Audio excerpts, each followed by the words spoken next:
Okay guys, so ito na yung ating gagawin. Ayan, di ba meron na siyang kakanggata sa loob ng plastic na ice candy. So maglalagay na tayo ng timpla natin kanina na buko. Ayan guys. Ayan siya. Sample lang yan guys. Ha? So ito yun. Yun yung kakanggata. Okay? Hello guys, welcome to my channel again. For today's video ay magluluto tayo ulit gagawa tayo ng creamy buko ice candy. Okay guys? So una, yung may ginawa ko dati na creamy mango ice candy. Okay? So panoorin nyo rin guys sa ating buhay ng probinsya channel. So ito ulit, gagawa tayo ulit ng buko ice candy. So ito yung mga gagamitin natin.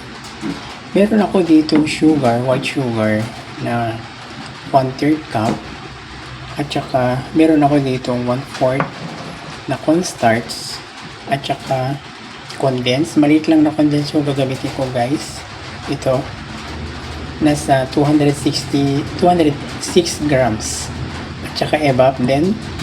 Maliit lang to. 140 ml. At saka ito yung buko natin.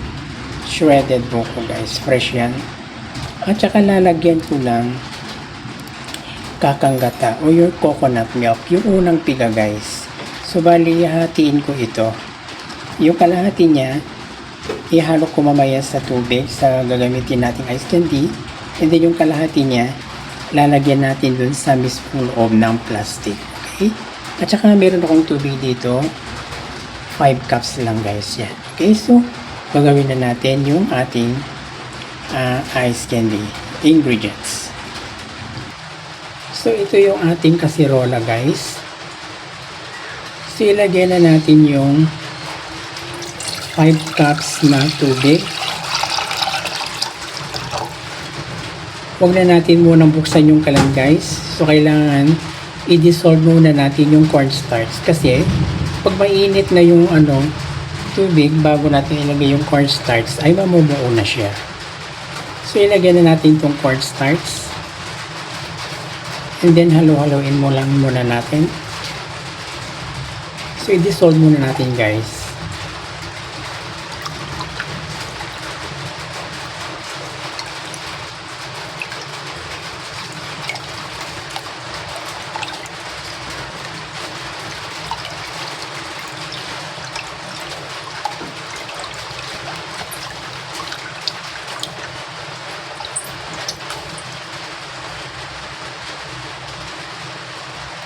Okay, so pag nahalo na, ilalagay natin yung kalahati itong container na kakanggata o yung coconut milk.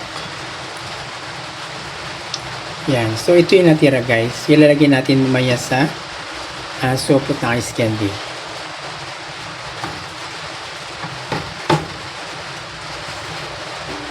Then, ilagay na natin din to evaporated milk.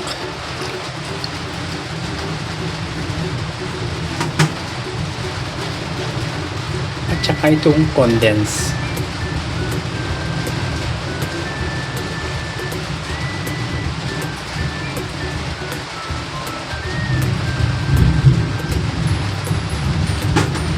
Yan. So, haluin natin ulit.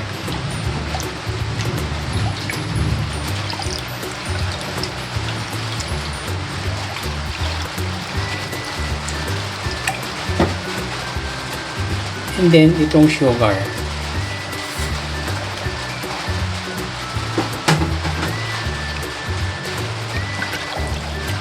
Okay, haluin natin ulit para yung mga nilagyan natin ay maghalo-halo lahat.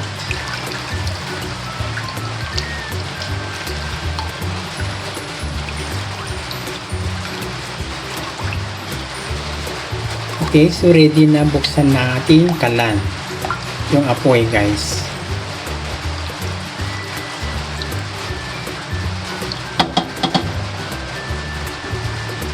Okay.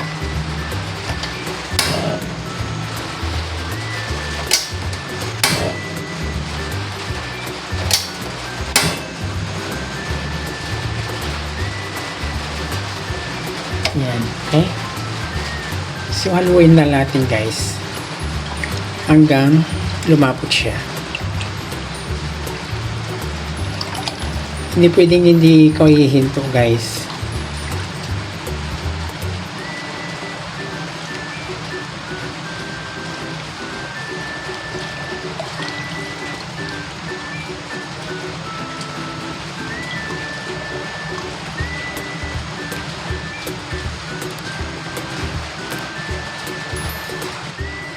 Ito guys, malapit na.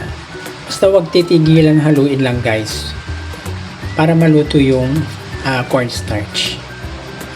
Actually guys, itong ginagawa kong ito, pang personal lang naman to guys. Hindi siya pang tinda. Yan. So bali, nagdagdag ako ng asukal guys kasi alanganin. Pero yung tama lang. Nagdagdag ako ulit ng 1/3 cup na sugar.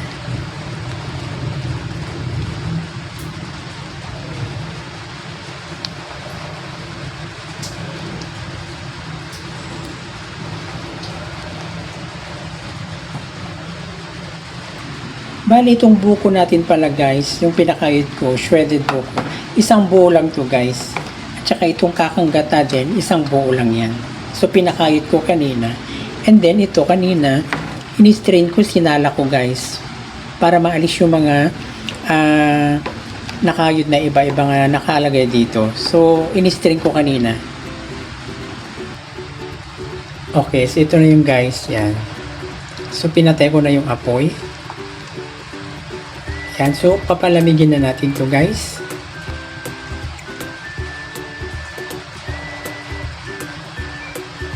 Yan. So pwede na natin ihalo yung buko.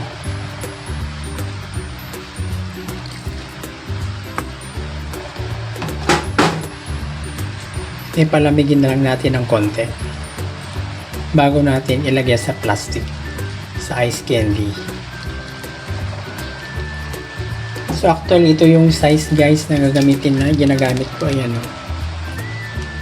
1 1/2 by 10. Okay, so abangan nyo guys yung ating paglalagay sa plastic. Okay guys, so ganito yung gagawin natin. Ayan, sa plastic. And then meron akong ano dito, tubo. So, lalagay ako ng yung kakanggata guys, ito yung kakanggata. And then lalagyan natin itong plastic. Yan. Okay guys, di ba?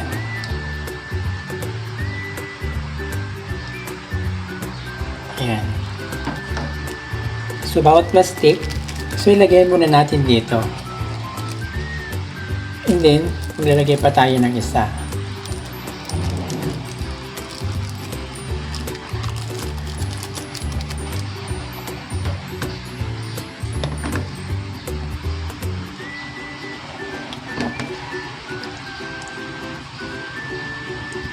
So, ayan guys, yan.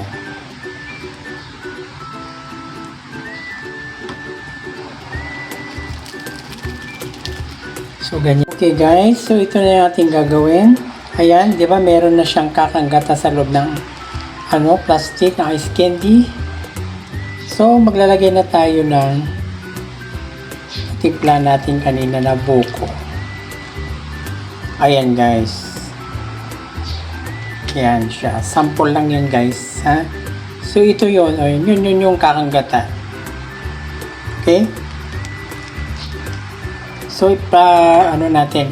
Itatali natin.